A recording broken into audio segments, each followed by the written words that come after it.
On the evening of Wednesday, October 1, 2025, a small group of citizens entered Barrie City Hall with the intent being to peacefully and legally protest a draconian bill that was being dropped without public notice by Mayor Alex Nuttall and those obedient to him in City Council. Two councillors, Anne-Marie Kungle, councillor for Ward 3, and Amy Corser, representing Ward 4, apparently had more important things to do than rubber-stamping the systematic denial of human rights and decency, as they were both noticeably absent. The proposed new laws that would affect every citizen of Barrie were presented without notice and with no allowance for public feedback or debate. That need for concealment showed the level of public disdain for the action that would make it illegal for taxpayers to use their own money to help those in need in our community. Not only did it criminalize compassion and outlaw kindness, but it also violates several sections of the Charter of Rights and Freedoms. Regardless, Council's contempt for our highest law did not faze the management of City Hall, who then upped the ante by choosing to follow the path of oppression against those who dared to put a voice to how so many felt. An almost identical set of bills had been introduced in June 2023, and they were utterly crushed by concerned community members, hundreds of whom, combined with sympathetic media from across the province, massed on the grounds of Barrie City Hall to express their anger. By the time that group had entered and taken over the sitting area of council chambers, those elected to serve the people decided it was best to play it safe and not abide by the demands of our imperialistic mayor. Mayor Alex Nuttall is a career Conservative politician who has been accused of election fraud at both the provincial and federal levels. He is also well known for harboring a personal grudge against the homeless. According to reports by those who grew up with him, Nuttall experienced some kind of sympathy-worthy childhood trauma, allegedly at the hands of somebody who was transient, with the result being he projects a perverted need to attack and hurt homeless human beings who have no connection to the trauma, but who are similarly unsheltered. We have posted these claims several times, and neither Mayor Alex Nuttall nor the City of Barrie have challenged the claims in any way. In August of 2025, a 52-year-old Barrie man named Robert Laudesir was arrested and charged with first and second-degree murder. Police immediately used the actions of this one man to swoop in on the Flat Rock encampment on Victoria Street, and without notice they evicted all the residents. They then took advantage of their own abuse of authority to destroy the various tiny homes and insulated shelters that had been built by the residents to survive the winter, but which had no connection of any kind to Robert Laudesir or the crimes he is accused of committing. The Barrie Police Service has not publicized any links between the various people who lived in the encampment to the murder or any other crimes. On January 27, 2023, Superior Court Justice Michael J. Valente ruled that when there are more homeless people in a community than there are accessible shelter beds available, tents and makeshift encampments must be treated as the residents' homes for the purpose of their constitutional rights to life, liberty, and security of the person under Section 7 of the Canadian Charter of Rights and Freedoms. He also ordered that cities cannot enforce bylaws to remove or destroy tents or shacks in encampments, because doing so would violate the occupant's right to a safe and minimally secure place to live and sleep.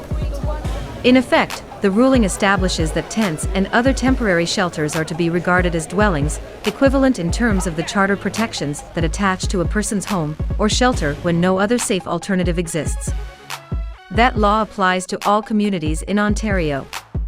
When a murder or other significant crime occurs in suburbia or an apartment building, police do not evacuate the entire street or building, and they do not block residents from returning to their homes after the principal crime scene investigation is concluded. That, however, is exactly what the Barrie Police Service did to the occupants of the Flat Rock encampment. Then, after having forced the residents out of their homes for several weeks without offering alternative shelter, the City of Barrie announced they could not return based on an environmental issue. That issue pertaining to E. coli levels, which were caused by using the pond as a septic tank, was at least partially the result of actions taken by Mayor Alex Nuttall. Shortly after becoming mayor, Alex Nuttall was approached by several clergies from various churches, who offered to donate, at no cost to the City of Barrie, the use of porta-potties in encampments. It was reported to us by a Reverend of a Barrie church that Alex Nuttall responded by saying, "Not a hope in hell," to the idea of granting the most basic human dignity of a toilet.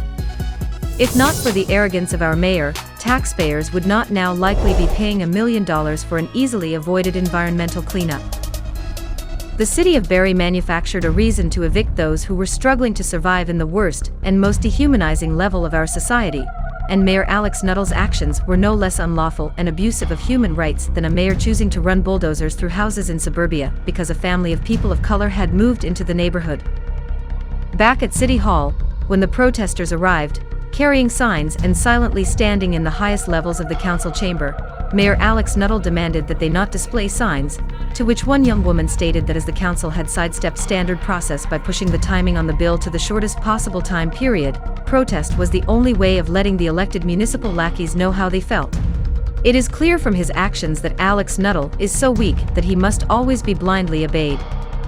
This was perhaps best expressed in an October 12th sermon by Reverend Canon Simon Bell of St. Margaret Anglican Church in Barrie, when he noted, "What I'm doing is I'm tired of talking to the mayor.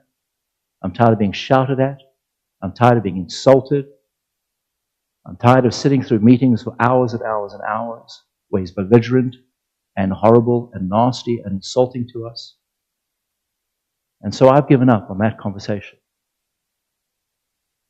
And so for me personally, I'm organizing acts of defiance. That's what I'm doing." As a means of buffering the effects of protest, as had occurred in 2023, our mayor, who is sworn to serve by answers to nobody, manufactured an audience of visiting youth and teams who took all the seats in the council chamber so that potential protesters could not attend. This need for control is common in weak men who hold authority through bullying because they lack the character to lead. We must always remember that Alex Nuttall won his office by a microthin margin of only 777 votes, and with the support of only 12.91% of the full electorate. Such self-ingratiation is also a symptom of malignant narcissism, which is prevalent in authoritarian leaders like Alex Nuttall. It did not take long for police and extra security to arrive at the scene, totaling 3 police officers and 4 or 5 security officers. What happened next, however, came as a surprise, as both the security supervisor and police agreed that the protest was peaceful, no laws were being broken, and the right to protest is protected by the Charter of Rights and Freedoms. How is it escalating? They just got signs. How is it escalating when all they've got is signs? They're not supposed to bring signs in. It's like already written out. Right, people have been bringing signs in here for years. I'm totally not sure. Right. Okay, so what section of the charter are you referring to, or what section of law? Sorry? What section of law prohibits them from having a sign in here? So I follow what was written outside, right? It's not a case of policy, it's a case of the people's house. This belongs to the people of Barrie. I understand. So if people want to protest, they have the right to do so. I understand Under the your charter. point. I'm just in here, but they do have the right to protest. So if they're not being unruly, if they don't have a problem with it, I don't see a reason why we shouldn't have. Both officers of the Barrie Police Service and the supervisor for the security company acknowledged that the protesters had a right to peacefully make their point, pursuant to 2b, freedom of expression, and 2c, freedom of peaceful assembly, of the Charter of Rights and Freedoms. Regardless, somebody who a security guard refused to deny was Alex Nuttall escalated the situation to calling in the police. Was the Emperor's plan to have these people arrested for defying his authority by exercising their rights? That is the mindset we have seen throughout the past 3 years when observing Alex Nuttall. He has no respect for the law of the land, especially when it gets in his way. Our mayor has no right to violate mobility rights under Section 6 of the Charter of Rights and Freedoms, which he has done by demanding that people he does not like must move out of the city of Barrie, and he has no authority to compel police officers to violate Section 7, the right to life, liberty, and security of the person, by ordering them to evict encampments. Barrie Mayor Alex Nuttall likes to act like he is a big strongman, but his actions always expose the duplicity of his character. Barrie is not even in the top 10 most burdened cities in Canada when addressing the homeless crisis, but Alex Nuttall is the only mayor across the massive 5,514 kilometers expanse of our nation to hit the panic button because he cannot deal with the responsibility.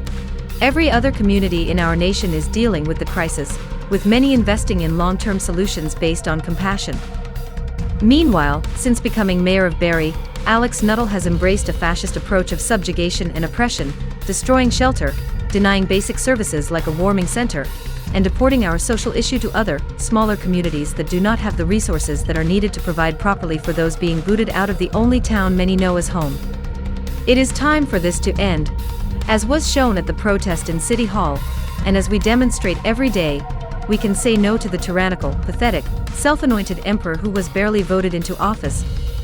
If you are not part of the solution, you are part of the problem.